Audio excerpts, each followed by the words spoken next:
Welcome back, everybody. Thanks for the amazing responses on my last video. I really appreciate it. No, actually, I loved it. There still seem to be some questions about it, so I thought I'd make another video and we'll cover a little bit more of the basics. So, a recap of the last video. We talked about collecting monsters efficiently using a combination of auto attacks and moonbeam, kind of like that. Moonbeam, auto attack, you know the drill. And working into that, killing the monster smoothly and effectively. Also, I want to do a big shout out to our Trinity event from last weekend. It really was a slice of heaven, so thank you. I'll start this video off with one of the comments I received on my last video. She mentioned the fact that I never use healing or heal ring when I do my AoEs. This mainly depends on your playstyle, but for hit and run, you want to be agile, mobile, and efficient. So I'll answer that question a little bit later in this video. Essentially, you want to incorporate your moonbeams into your walking path. For close monsters, use an auto attack, and for monsters that are further away, like this one, see all that running. So for those monsters, you want to use a moonbeam. You need to use the skill and its cooldown to your advantage. Kind of like right here. Okay, I'll show that again. Perfect example. So I use the auto attacks for the two close one, and as I head back into the AoE, I'll drag the third one with me with a moonbeam into a smooth finish.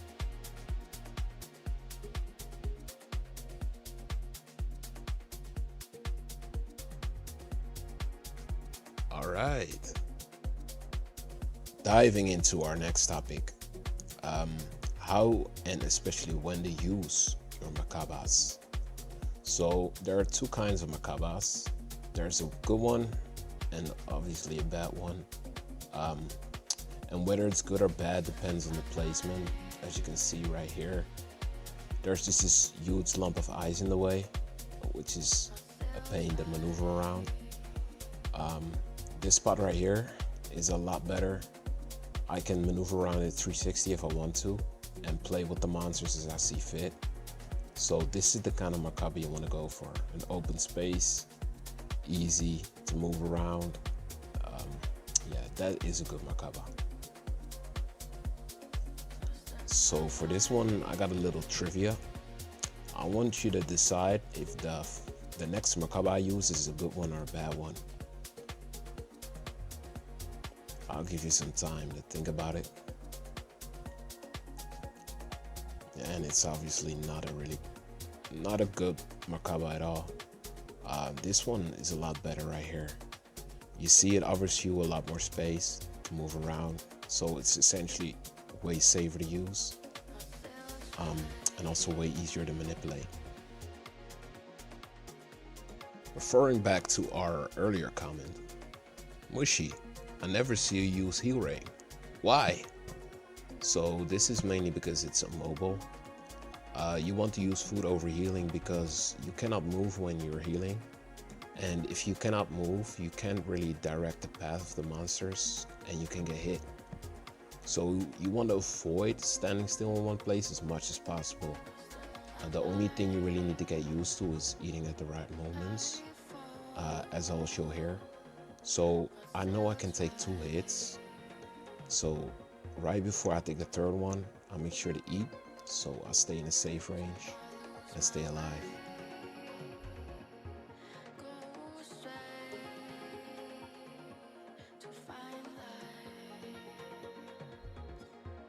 I wanted to talk a little bit more about skill usage and especially mental sign. So there's this little trick, I'm pretty sure everybody knows about it by now, but I just want to make sure it's heard. It's the double application of mental sign. It's Lampa. Make sure to show some love to Miss Lampa, everybody. I might marry her one day, you know. As I was saying, so double mental sign trick, as you can see, it gives 39 in right now, and as I use it again, now it gives 40.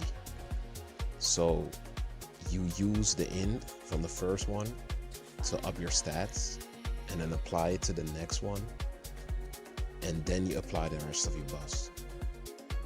Stonehand is a little bit more of a delicate subject. I'd say if you cannot kill the monsters in 1 or 2 AoE attacks, don't use Stonehand. This is mainly because it could mess up your pathing. Like, you do not really control when the monsters get stunned, and maybe they get stunned in the path you want to take. Also, underrated skill is prevention, everybody.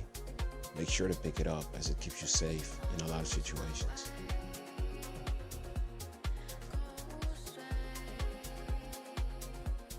So, as mentioned before, make sure you use our mental sign trick, guys. It's really useful. Use it.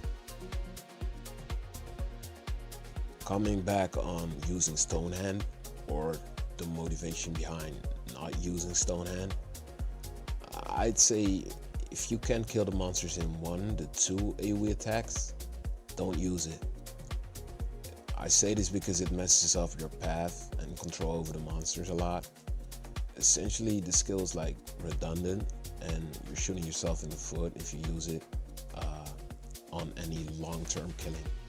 To close out this amazing video, I'll show you the combination of skills we worked on in our previous video once more.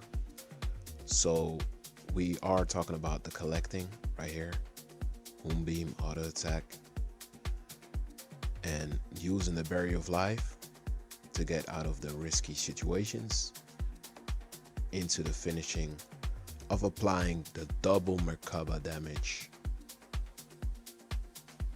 Just like that. Perfect.